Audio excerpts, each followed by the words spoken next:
Hello students, कैसे हैं आप सब। चलिए आज हम लोग न्यूमेरिकल्स बनाते हैं। इलेक्ट्रोस्टैट्स जो हम लोग पढ़ रहे थे उसका न्यूमेरिकल्स जो है आज हम लोग डिस्कस करेंगे इस टाइम जो लेक्चर्स है उसमें। और कुछ क्वेश्चंस बोर्ड पे दिया गया है, इस क्वेश्चंस को आप देखिए, पढ़िए और आप बनाने की कोशिश करिए। बना तो लेंगे आप, क्योंकि सारा थ्योरी मैंने आपको बताया है। उम्मीद है जो मैंने पढ़ाया है उससे आपको फ़ायदा मिल रहा होगा स्टूडेंट्स। तो यहाँ पे कुछ क्वेश्चन है, इसको हम सॉल्व करते हैं। आप इसके कंसेप्ट को समझिए और बाकी क्वेश्चंस जो है आप घर पे ज़रूर ट्राई करिए। आपके पास NCERT की किताब होगी 12th का, या आपके पास SC वर्मा की बुक होगी, तो आप जो है उसके न्यूमेरिकल्स को ज़रूर बनाने की कोशिश करिए, क्योंकि आपके जो आगे का जो ब्राइट फ्यूचर्स होना है वो आपको यही न्यूमेरिकल्स सपोर्ट करेगा। और न्यूमेरिकल्स के बिना जो है आगे अगर आप चाहेंगे कि हम IITian हो जाएं, NITian हो जाए या डॉक्टर बने, तो फिर उसके लिए आपको प्रैक्टिस करना होगा न्यूमेरिकल्स का। कुछ क्वेश्चंस लेकर आए हैं जिसको हम फटाफट जो है सॉल्व करते हैं और आप इसको समझने की कोशिश करिएगा। तो चलिए स्टार्ट करते हैं स्टूडेंट्स। पहला क्वेश्चन है, find the number of electron transfer from a body to produce 1 microcoulomb of charge. यानी किसी बॉडी पे 1 माइक्रोकूलम का चार्ज अगर डेवलप करता है तो उसमें से कितना नंबर ऑफ इलेक्ट्रॉन ट्रांसफ़र होगा। तो आपको पता है कि ये क्वांटाइजेशन ऑफ चार्ज है और इस पे बेस्ड है ये। तो उसके लिए जो फार्मूला यूज़ किए थे, Q is equal two plus minus NE, number निकालना है जहाँ पे N जो है वो नंबर ऑफ इलेक्ट्रॉन्स है, तो N is equal to Q by E। अब Q का वैल्यू क्वेश्चंस में दिया हुआ है स्टूडेंट्स 1 माइक्रोकूलम, लेकिन ये कूलम में नहीं है, माइक्रोकूलम में। आपको इसको चेंज करना होगा और पता है आपको कि 1 microcoulomb is equal to 10⁻⁻6 coulomb. तो यहाँ पे 10⁻⁻6 और ये E जो है चार्ज ऑन इलेक्ट्रॉन है, उसका वैल्यू होता है 1.6 इंटू 10⁻⁻19। सॉल्व करिए स्टूडेंट इसको, तो देखिए ये आएगा 6.25 इंटू 10⁻12। तो ये पहले वाले क्वेश्चंस का इस तरह से इसका आंसर होगा। दूसरा क्वेश्चन जो है यहाँ पर है वो क्या कह रहा है कि if a body give out 10⁹ electrons per second, how much time is required to get total charge of 1 coulomb. यहाँ पे कह रहा है कि स्टूडेंट्स हर 1 सेकेंड में 10⁹ इलेक्ट्रॉन्स जो है वो बॉडी से ट्रांसफ़र होता है, गिव आउट होता है, निकलता है। और आपको बताना है कि 1 कूलम का चार्ज उस बॉडी पे आने के लिए कितना टाइम लेगा।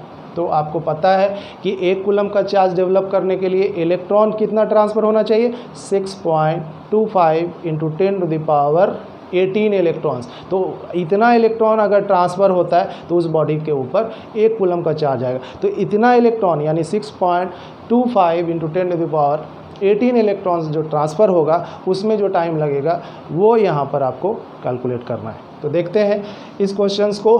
सपोज कर रहे हैं क्वेश्चंस क्या कह रहा है, इस पे हम लोग आते हैं और एनालिटिकली जो है हम इसको बना सकते हैं इस तरह से कि 10⁹ इलेक्ट्रॉन जो है ट्रांसफ़र हो रहा है कितने सेकंड में स्टूडेंट, 1 सेकंड। ठीक, 10⁹ इलेक्ट्रॉन ट्रांसफ़र हो रहा है बॉडी से 1 सेकंड में। तो 1 इलेक्ट्रॉन का ट्रांसफ़र अगर हम दिखाएं तो इसको ऐसे लिख सकते हैं 1/10⁹ सेकेंड। क्लियर। जब इतना इलेक्ट्रॉन होगा 1 सेकंड में तो 1 इलेक्ट्रॉन का ट्रांसफ़र 1/10⁹ सेकंड में होगा। हम अभी बता रहे थे कि कूलम जो है यहाँ पर क्वेश्चन में है 1 कूलम का चार्ज, तो उसको डेवलप करने के लिए कितना इलेक्ट्रॉन का ट्रांसफ़र होना चाहिए, 6.25 इंटू 10⁻18 इलेक्ट्रॉन्स। इसको हमने पहले भी क्वेश्चंस करा चुके हैं इसका, तो उम्मीद है वहाँ पर आप देखिएगा।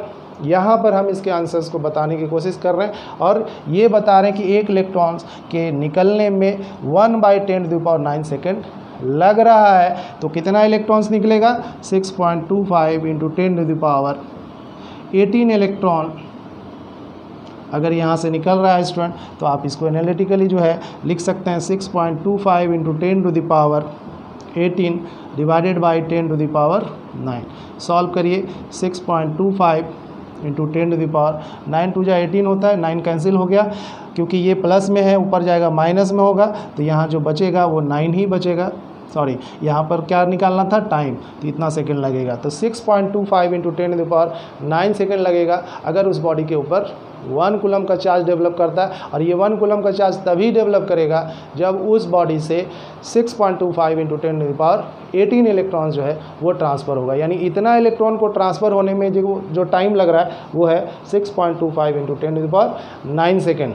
आपको पता है कि ये पावर 10⁹ बहुत बड़ा है, और ये लगभग अगर आप इसको ईयर में निकालिएगा तो आता है 1.98 ईयर्स। 2 साल का समय लग जाएगा। यानी इतना इलेक्ट्रॉन्स को निकलने में कितना समय लग जाएगा? 2 साल लग जाएगा। तो इससे आप अनुमान लगा सकते हैं कि कूलम जो है, 1 कूलम जो है वो बहुत बड़ा यूनिट है ना।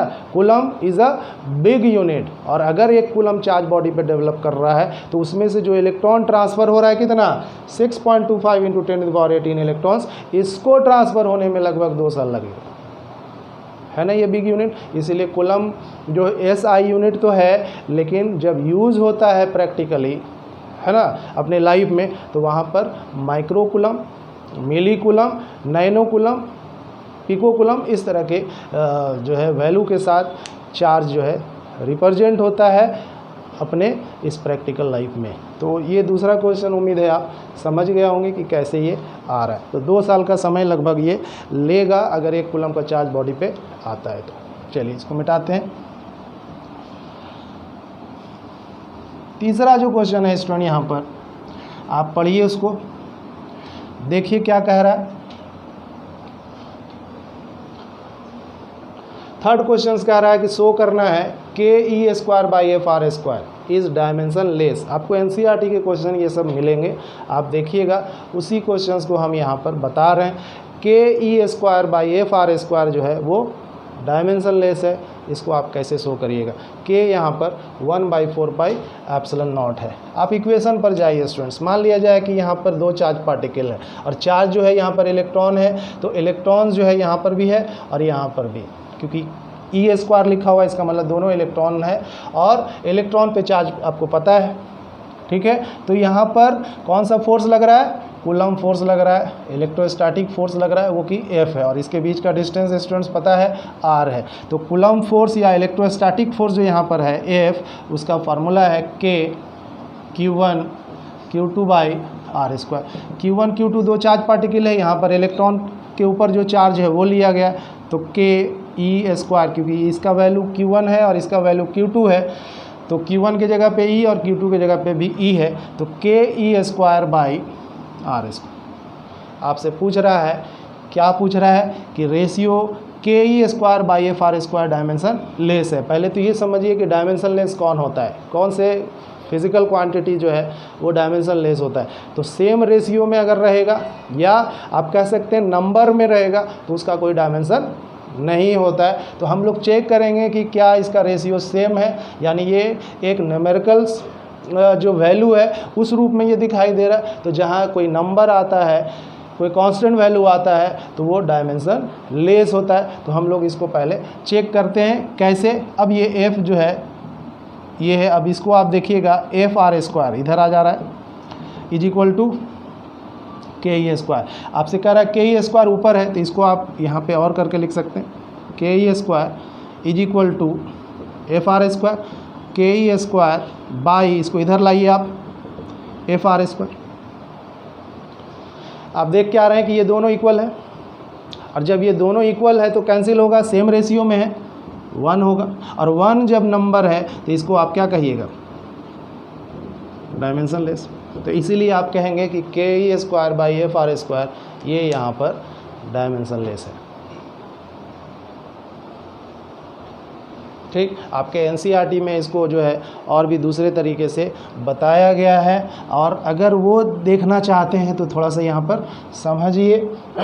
ये इलेक्ट्रोस्टैटिक फोर्स का इक्वेशन था, F = ke²/R²। अगर मास दिया हुआ है इसका m और इसका भी m, क्योंकि दोनों इलेक्ट्रॉन्स है तो मास वही रहेगा। यहाँ पर ये इलेक्ट्रोस्टैटिक फोर्स कह दीजिए, और इसको ग्रेविटेशनल फोर्स कहेंगे जब 2 मास पार्टिकल्स को कंसीडर कर रहे हैं। तो यहाँ पर क्या होगा? Gm²/R²। स्टूडेंट क्लियर है? अगर हम यहाँ पर कंपेयर करें तो ये और ये इक्वल है, ये और ये इक्वल है, और अगर हम बात करें ये और ये इक्वल है, तो इसको भी हम लिख सकते हैं ke²/J सॉरी Gm², ये भी एक नंबर आ रहा है, कांस्टेंट आ रहा है वैल्यू, और इसलिए इसको भी हम क्या कह सकते हैं, डायमेंशन लेस। तो Ke²/Gm² is also a dimension less quantity. ठीक है, चलिए ये दूसरा क्वेश्चन, आप तीसरा क्वेश्चन हो गया। चौथे नंबर पर आते हैं। आपको पूछ रहा है कि डायमेंशनल फार्मूला जो है एब्सोल्यूट परमिटिविटी का क्या होता है। ये जो है आपका साइन वो है एब्सोल्यूट परमिटिविटी, जो कि आपको कूलम्ब्स लॉ में बताया गया है और आपने ये पढ़ा है। यहाँ पर देखिए, गौर करिएगा, इस पे जो चार्ज है वो Q1 है, इस पे जो चार्ज Q2 है, R डिस्टेंस इन दोनों के बीच का है, और इसके बीच जो फोर्स लग रहा है इलेक्ट्रोस्टैटिक फोर्स, उसका फॉर्मूला अभी अभी हमने लिखा था और इस रूप में यहाँ दिखा रहे हैं। तो K Q1 Q2/R², K यहाँ पर 1/4πε0 Q1 Q2/R²। आपको ये ε0 चाहिए, तो ε0 इज इक्वल टू, ये वाला देखिए इधर आ रहा है तो ये इधर आएगा, तो सिंपली Q1 Q2/4πFR²। 4π एक्चुअल में ये एक नंबर है, कांस्टेंट वैल्यू है, और किसी का कांस्टेंट वैल्यू अगर दिया हुआ है तो वो अभी अभी हम बताए कि वो डायमेंशन लेस होगा। तो 4π जो है यहाँ पर डायमेंशन लेस है। अब देखिए Q1 और Q2 चार्ज है, इसका अगर हम डायमेंशन लिखें तो एक का C तो दूसरे का C होगा, तो C²/4π डायमेंशन लेस है, इसको कंसीडर नहीं कर रहे हैं। ये फोर्स है यहाँ पर न्यूटन, और रेडियस ये दोनों चार्ज के बीच का डिस्टेंस R है, तो मीटर²। तो यहाँ पर हो जाएगा न्यूटन पर मीटर² और कूलम्ब का स्क्वायर, ये इसका यूनिट हो गया। अगर आप चाहते हैं इसके डायमेंशन को बताना, तो डायमेंशन बताने के लिए आपको न्यूटन को चेंज करना पड़ेगा उसके फंडामेंटल क्वांटिटीज़ के रूप में। ठीक है, कूलम्ब को भी आप अगर चेंज करना चाहेंगे सेकेंड यानी टाइम और इलेक्ट्रिक करंट के रूप में, तो फिर आप आसानी से इसका डायमेंशनल फार्मूला निकाल सकते हैं। तो ये आपका यूनिट है किसका, ε0 का, जिसको हम लोग एब्सोल्यूट परमिटिविटी कह रहे हैं। और इसका डायमेंशनल फार्मूला पे अगर हम लोग चलें तो ज़रा सा यहाँ पर ध्यान दीजिएगा, ये है आपका कूलम्ब का स्क्वायर। कूलम्ब का स्क्वायर को हम लोग यहाँ पर A एम्पेयर और T टाइम, और इस पर जो स्क्वायर है वो बैठा दिया जाए, और उसके बाद न्यूटन है, इसका जो डायमेंशनल फार्मूला है वो है M, यहाँ देख रहे हैं आप, ML T-2, और मीटर² मतलब लेंथ का स्क्वायर है। डायमेंशनल फार्मूला इसी तरह से पुट किया जाता है, आप अगर ध्यान होगा तो आप समझ रहे होंगे। अब इसी को क्या करें, सॉल्व करें, देखें कि कौन किधर आ जा रहा है ऊपर नीचे, तो उस तरह से इसको इक्वेट करिए। यहाँ पर देखिए L है और यहाँ L² है, तो L³ हो गया। सीधा सीधी हम लोग लेके चलते हैं M को ऊपर, पावर -1 हो जाएगा क्योंकि यहाँ प्लस में है। L और L² है तो L³ हो जाएगा, ये लेकिन ऊपर जा रहा है तो ये पावर -3 हो जाएगा। अब गौर करिए कि T जो है -2 है, ऊपरे भी देखिए आप यहाँ पर T², तो T² और यहाँ T पे पावर -2, ऊपर जाके ये भी प्लस हो जाएगा, तो ये मिल करके T4 बनाएगा, और ये A² है, तो A एम्पेयर है यहाँ पर। तो उम्मीद है आप समझ गए होंगे कि M पे पावर -1, L पे पावर -3, T पे पावर 4, A पे पावर अगर यहाँ 2 है, तो ये डायमेंशनल फार्मूला हो गया किसका, एब्सोल्यूट परमिटिविटी का। क्लियर है स्टूडेंट्स? अगला क्वेश्चन क्या कह रहा है, इसको आप ध्यान से समझिए। क्वेश्चन नंबर ये 4 था, और अब हम लोग 5 में जाते हैं। ये 5 नंबर कहता है explain 1 coulomb of charge particle, ठीक है, एग्जर्ट करता है force of 9 × 10⁹ newton on another 1 coulomb charge particle when they are place at 1 metre apart in air. समझिए यहाँ पर 2 चार्ज पार्टिकल है, ठीक, एक का वैल्यू मान लिया Q1 है, सपोज कर रहे हैं अभी, ठीक, क्वेश्चंस के अनुसार फिर पुट करेंगे। इसके बीच का डिस्टेंस R है। यहाँ पे जो फोर्स है इलेक्ट्रोस्टैटिक फोर्स वो F है, ठीक है। आपको एक्सप्लेन करने के लिए कह रहा है कि अगर ये Q1 जो है 1 कूलम का है, और Q2 जिस पे लग रहा है वो भी कितने का है, 1 कूलम का है, और इन दोनों के बीच का डिस्टेंस यहाँ पे 1 मीटर है। तो ये जो चार्ज पार्टिकल 1 कूलम का है, दूसरे वाले चार्ज पार्टिकल जो कि उसी सेम मैग्नीट्यूड के साथ है, उस पे जो फोर्स लगा रहा है वो ये फोर्स F इलेक्ट्रोस्टैटिक फोर्स वो इक्वल है 10⁻9 न्यूटन के। यानी 1 कूलम का चार्ज किसी दूसरे कूलम के चार्ज जो कि उससे 1 मीटर की डिस्टेंस पर है, फोर्स जो लग रहा है इलेक्ट्रोस्टैटिक फोर्स वो 9 × 10⁹ न्यूटन है। कैसे? तो सिंपली आप देख रहे हैं कि इसका फार्मूला है इलेक्ट्रोस्टैटिक फोर्स निकालने का, और वो है K Q1 Q2 by RS। ठीक है, अब आप यहाँ पर पुट करेंगे। K का वैल्यू आपको पता है कि एयर में है ये या वैक्यूम में है, तो K का वैल्यू होता है 9 × 10⁹।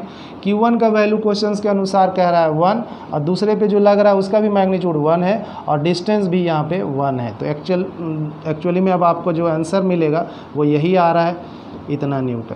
यानी 1 कूलम का चार्ज, और अभी हम कह रहे थे कि 1 कूलम जो यूनिट है, यूनिट जो कूलम है ये बहुत बड़ा यूनिट है, और 1 कूलम का जो चार्ज होगा वो दूसरे 1 कूलम चार्ज पार्टिकल्स के ऊपर जो 1 मीटर के डिस्टेंस पे होगा उस पर बहुत बड़ा फोर्स एक्ट कर रहा है, बहुत ही स्ट्रॉन्ग फोर्स जो है, और उसका जो मैग्नीट्यूड है वो है 9 × 10⁹ न्यूटन। यानी ये कूलम जो है 1 कूलम ये बहुत बड़ा मैग्नीट्यूड के साथ है, और ये 1 कूलम का चार्ज दूसरे 1 कूलम के चार्ज पार्टिकल के ऊपर जो कि 1 मीटर के डिस्टेंस पर है उस पर जो फोर्स लगा रहा है वो 9 × 10⁹ न्यूटन लगा रहा है। या दूसरे भाषा में कह सकते हैं कि दूसरा वाला जो चार्ज पार्टिकल 1 कूलम का है उस पहले वाले चार्ज पार्टिकल जो 1 कूलम का है उसके ऊपर भी ये फोर्स 1 मीटर के डिस्टेंस पर अगर दोनों है तो 9 × 10⁹ न्यूटन का फोर्स यहाँ एग्जर्ट करता है। तो आप इससे समझ जाइए कि 1 कूलम जिसका मैग्नीट्यूड आप बहुत बड़ा है, और उस 1 कूलम चार्ज से फोर्स जो है दूसरे वाले चार्ज पार्टिकल के ऊपर 9 × 10⁹ न्यूटन लग रहा है। यानी 1 कूलम का चार्ज डेवलप करने के लिए जो टाइम हम लोग अभी फाइंड आउट किए वो लगभग 2 ईयर्स लगा उतना डेवलप करने के लिए। और अगर 1 कूलम का चार्ज उस पर है तो दूसरे वाले चार्ज पार्टिकल्स के ऊपर जिसका मैग्नीट्यूड 1 कूलम है और 1 मीटर के डिस्टेंस पर इससे है, तो वो बहुत बड़ा फोर्स के साथ एक्ट करेगा और उसका मैग्नीट्यूड होगा 9 × 10⁹ न्यूटन। तो ये 5 क्वेश्चंस था स्टूडेंट्स, जिसको अभी हम लोगों ने सॉल्व कर लिया है। कुछ क्वेश्चन और बोर्ड पे लिखते हैं और आप उसको फिर सॉल्व करने की कोशिश करेंगे।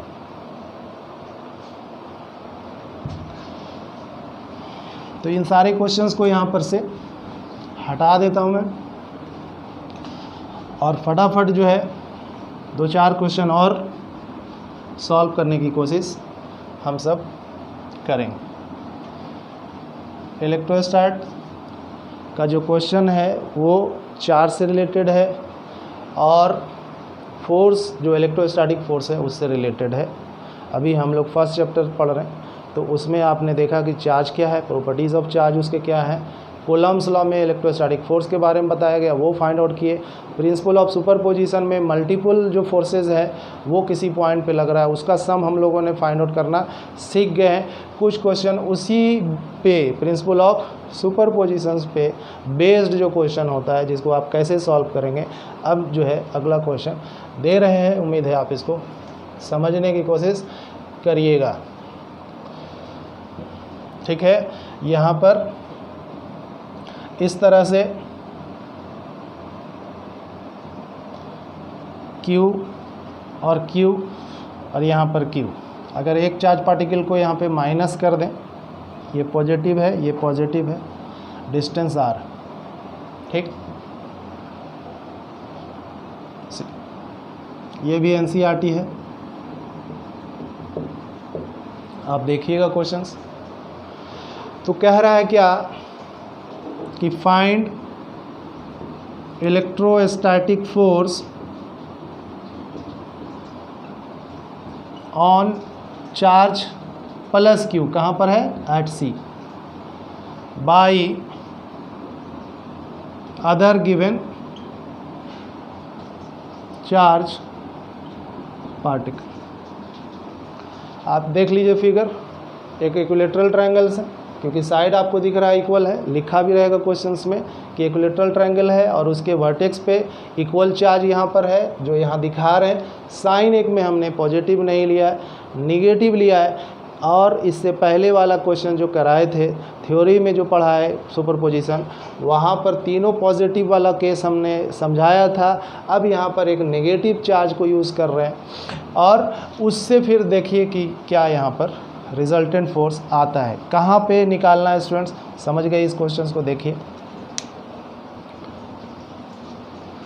इस चार्ज पार्टिकल के ऊपर निकालना है जो कि सी पे रखा हुआ है। किससे निकालना है? इस प्लस क्यू से और माइनस क्यू से।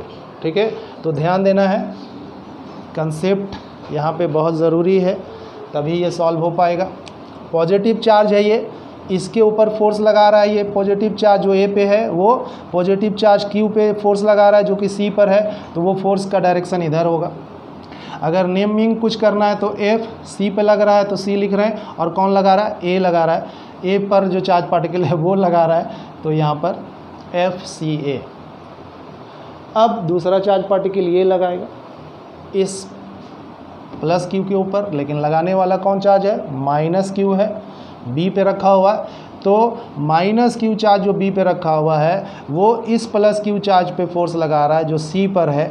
इसका डायरेक्शन अगर हम लोग देखेंगे स्टूडेंट, तो जब नेगेटिव चार्ज पार्टिकल किसी पॉजिटिव चार्ज पार्टिकल्स के ऊपर फोर्स लगाएगा तो उसका डायरेक्शन जो फोर्स का होगा वो नेगेटिव चार्ज के तरफ ही होगा। तो यहाँ पर अगर हम कहें कि ये चार्ज पार्टिकल जो माइनस क्यू है वो प्लस क्यू पे जो फोर्स लगा रहा है उसका डायरेक्शन जो होगा वो उसी माइनस के तरफ ही होगा। तो यहाँ पर एफ लग तो रहा है सी पर, लेकिन लगा कौन रहा है? माइनस क्यू, जो कि बी पॉइंट पे है। तो एफ सी बी का डायरेक्शन देखिए इधर है। तो यहाँ पे टू फोर्सेस हो गया। अगर आप चाहते हैं इसका मैग्नीट्यूड यहाँ पे रिप्रेजेंट करें, डायरेक्शन तो आपको दिख ही रहा है, इसका मैग्नीट्यूड का मतलब देखिए इक्वेशन जो कुलम्स लॉ में बताया है के Q1 Q2 by r square, उसी के वैल्यू को यहाँ पर जो गिवन चार्जेस है उसको पुट किया जाए। तो देखा जाए यहाँ पे कि किस तरह का यहाँ पर वैल्यू इलेक्ट्रोस्टैटिक फोर्स का आता है। तो एफ सी ए के एयर में रखा हुआ इसका वैल्यू 1/4πε0 या 9 × 10⁹ यूज़ करिएगा। तो के लिख रहे हैं यहाँ पे, Q1 के जगह पर ये Q है, Q2 के जगह पर भी Q है, तो स्क्वायर कर देते हैं, और बाई इस दोनों के बीच का डिस्टेंस आर स्क्वायर। किस डायरेक्शन में है स्टूडेंट? तो एलॉन्ग ए सी। ठीक, डायरेक्शन जो है आपको पता चल गया, ये मैग्नीट्यूड और ये डायरेक्शन। तो फोर्स रिप्रेजेंट हो रहा है एफ सी ए, वो इस तरह से। दूसरा जो फोर्स लगा रहा है ये माइनस क्यू, इसका डायरेक्शन जो है आपका कह सकते हैं कि सी बी की तरफ है, और ये जो फोर्स है वो उसका मैग्नीट्यूड यहाँ पर के, दोनों चार्ज का वैल्यू सेम है, सिर्फ साइन जो है एक पॉजिटिव और दूसरा निगेटिव है, इसकी वजह से इसका डायरेक्शन इधर रिप्रेजेंट हो रहा है।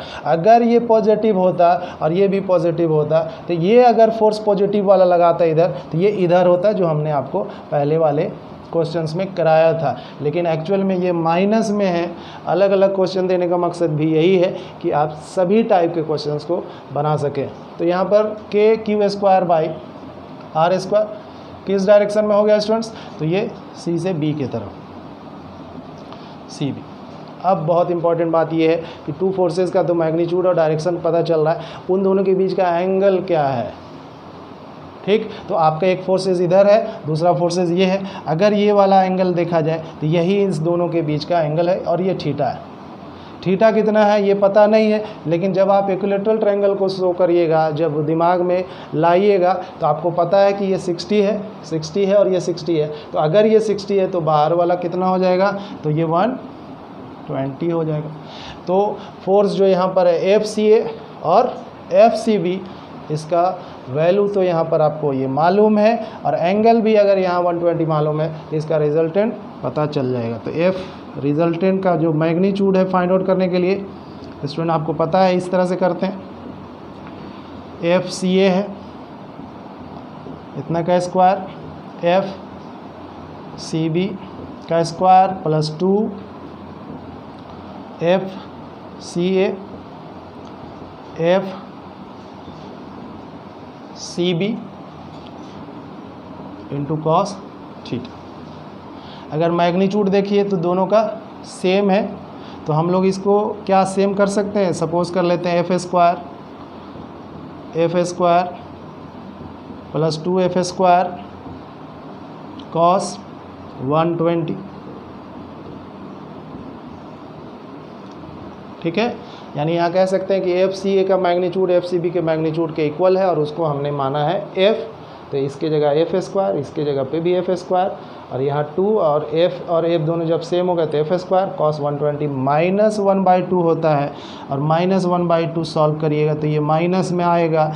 अब देखिए यहाँ पे क्या हो रहा है कि 2f² माइनस f², तो बचेगा सिर्फ और सिर्फ क्या, f, और f जो है ये दोनों के वैल्यू को किसी एक को आप पुट कर दीजिए तो आ रहा है kq²/r²। यानी स्टूडेंट इसके ऊपर जो चार्ज पार्टिकल प्लस q है यानी c पे रखा हुआ, इसके ऊपर जो फोर्स लग रहा है वही फोर्स लग रहा है जो ये लगा रहा है और अलग अलग ये लगा रहा है, यानी दोनों का भी सम कर रहे हैं तो उतना ही फोर्स लग रहा है। जो इंडिविजुअली अलग अलग जो है चार्ज पार्टिकल, इस चार्ज पार्टिकल जो कि सी पे रखा हुआ है उस पे लग रहा है। क्यों? क्योंकि F जो यहाँ पर दिख रहा है वो kq²/r², मैग्नीट्यूड सेम हो गया तीनों फोर्सेस का, मतलब इंडिविजुअल फोर्सेस 2 है और उन दोनों इंडिविजुअल फोर्सेस का जो रिजल्टेंट है उसका भी मैग्नीट्यूड आ गया kq²/r²। डायरेक्शन सिर्फ स्टूडेंट यहाँ पर क्या है, चेंज हो जाएगा, क्योंकि एक फोर्सेस इधर काम कर रहा है दूसरा फोर्सेस इधर कर रहा है, तो इसका जो रिजल्टेंट होगा वो इस तरह से कहीं जाएगा। और आप एडिशन ऑफ वेक्टर्स में पढ़े होंगे कि एक वेक्टर का हेड दूसरे वेक्टर का टेल, यहाँ दोनों टेल दिख रहा है तो आपको पॉसिबिलिटी ये है कि इस वाले जो दोनों टेल है उसमें से किसी एक को यहाँ से यहाँ तक तो हेड बना दिया, लेकिन यहाँ जो टेल है इसको यहाँ से आप दिखा सकते हैं, देखिए जस्ट इसके पैरेलल, और ये आपका उसका रिजल्टेंट दिख भी रहा है। तो कहना ये चाह रहे हैं हम कि ये जो आया आपका वो मैग्नीट्यूड आया, और डायरेक्शन जो निकालते थे उसके लिए हम लोग tan अल्फ़ा का यूज़ करते थे, फार्मूला था b sin थीटा। तो यहाँ पर तो वैल्यू सेम है तो आप f लिख लीजिए, sin थीटा की जगह पर आप sin 120 का जो वैल्यू है वो कितना है स्टूडेंट, वो है √3/2 divided by a plus b, ये f हो गया, प्लस b भी f है, और cos 120 अभी बताए कि वो होता है -1/2, ठीक है।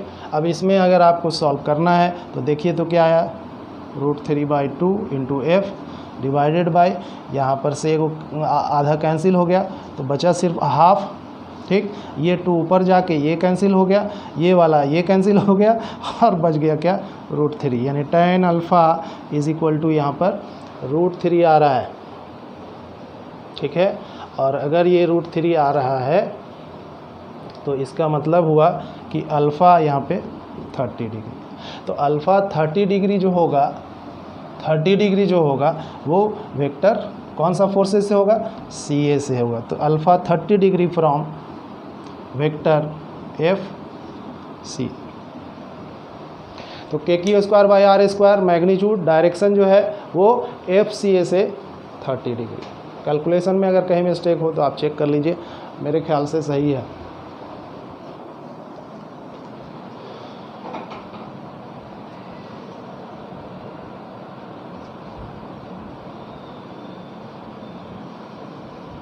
तो उम्मीद है ये क्वेश्चन आप समझ गए। इस टाइप का क्वेश्चन अगर आपको मिलता है तो आप ज़रूर बनाएंगे, है ना, और ज़्यादातर क्वेश्चन इसी टाइप का आपको देखने को मिलेगा।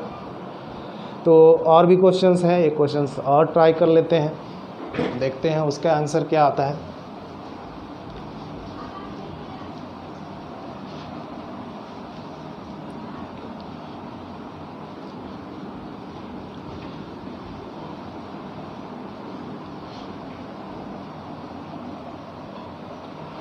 अगर √3 का वैल्यू हम देखें स्टूडेंट्स, वहाँ पे 30 लिखा है, जो कि √3 जब आएगा तो वो 60 होगा, वहाँ पर आप इसको सही करेंगे।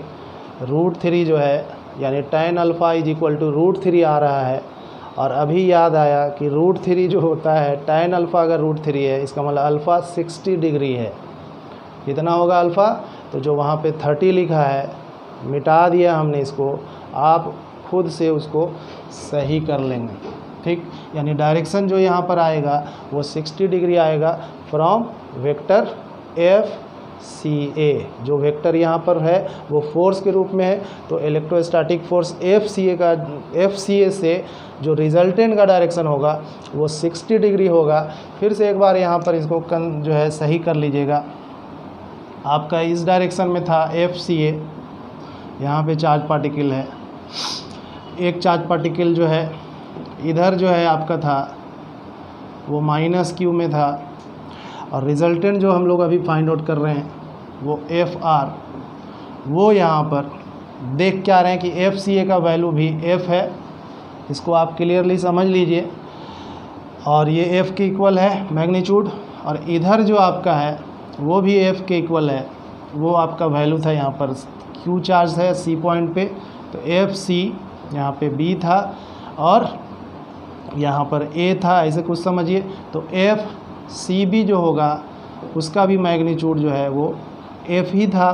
तो एफ और एफ जब मैग्नीट्यूड सेम होगा तो इसका रिजल्टेंट जो अभी हम लोगों ने फाइंड आउट किया वो यहाँ पर देखे कि वो क्या आया, वो वही सेम वैल्यू आ रहा है एफ के रूप में, और वो डायरेक्शन जो होगा वो ये वाला होगा। हमने अभी 30 बता दिया था, लेकिन आपको पता है कि tan अल्फ़ा अगर √3 आता है तो अल्फ़ा जो यहाँ पर होगा वो 60 डिग्री, तो 30 की जगह पे आप चेंज करेंगे 60 डिग्री, और वो वेक्टर एफ सी ए से, यानी यहाँ जो फोर्स है एफ सी ए उस चार्ज पार्टिकल पे लग रहा है क्यू पे, प्लस क्यू है सी के ऊपर, वो 60 डिग्री पर है उसका रिजल्टेंट, ठीक है। कहाँ से?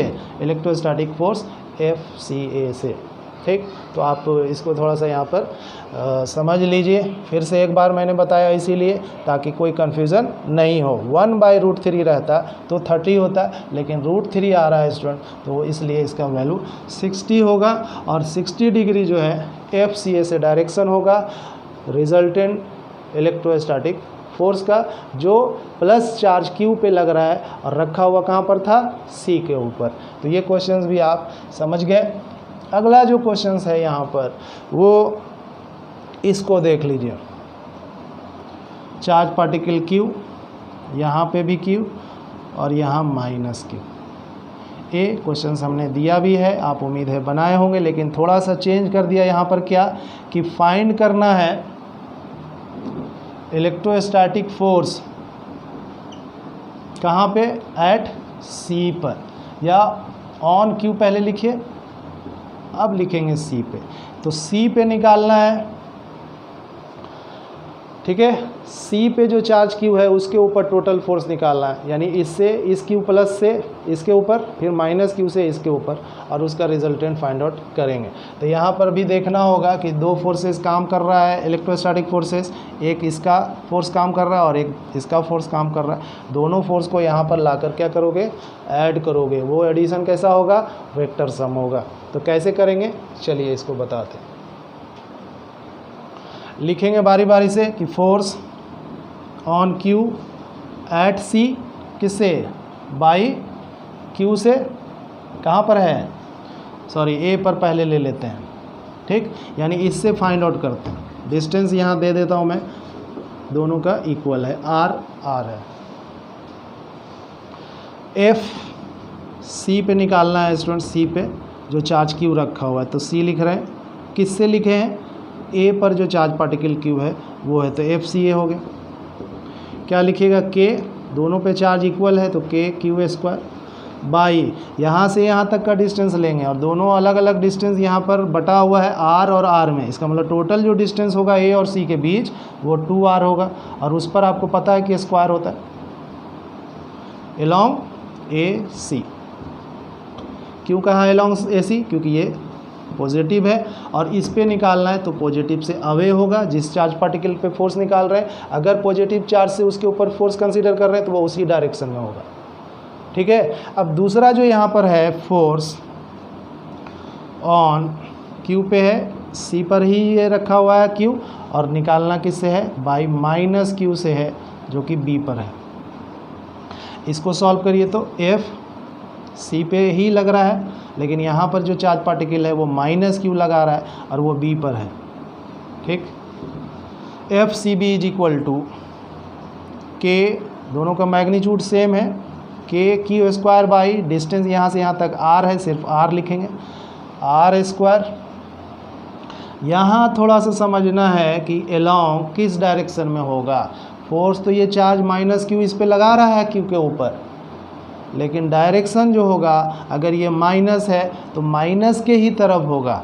ठीक, तो हम कह सकते हैं कि ये जो चार्ज पार्टिकल माइनस क्यू है, इसके ऊपर जो इलेक्ट्रोस्टैटिक फोर्स लगा रहा है उसका magnitude k q square by r square है, लेकिन डायरेक्शन जो होगा वो उसी माइनस चार्ज की तरफ है। हम इसको ऐसे भी कह सकते हैं कि वो अलोंग सी बी है।